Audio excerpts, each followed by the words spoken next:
పసుపు కుంకుమల్ని ఎవరైతే నిత్యము వినియోగిస్తారో వాళ్ళకి సౌభాగ్యం వచ్చి చేరుతుంది అని గుర్తు. పసుపు కుంకాలని స్త్రీలందరూ కూడా వినియోగించాలి. ముత్తైదువులందరూ మరీ ముఖ్యంగా వినియోగించాలి.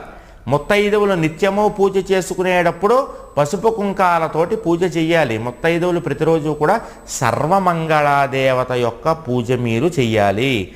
ఏ ముత్తైదువ అయితే, ఏ స్త్రీ అయితే ఇంట్లో సర్వమంగళాదేవత యొక్క పూజ చేస్తుందో ఆ స్త్రీ యొక్క భర్త సకల గండాల్ని తొలగించుకొని విశేషమైనటువంటి ధనాన్ని సంపాదిస్తాడు. మీరు బాగా డబ్బుల్ని సంపాదించాలంటే చేయాల్సిన పని ఏమిటయ్యా అంటే, మీ భర్త బాగా డబ్బులు సంపాదించాలంటే స్త్రీలు నిత్యము కూడా ఇంట్లో గౌరీదేవి యొక్క పూజ చేసుకోవాలి. నిత్య గౌరీ పూజ కనుక మీరు చేసుకున్నారంటే కనుక తప్పనిసరిగా మీ భర్త విశేషమైనటువంటి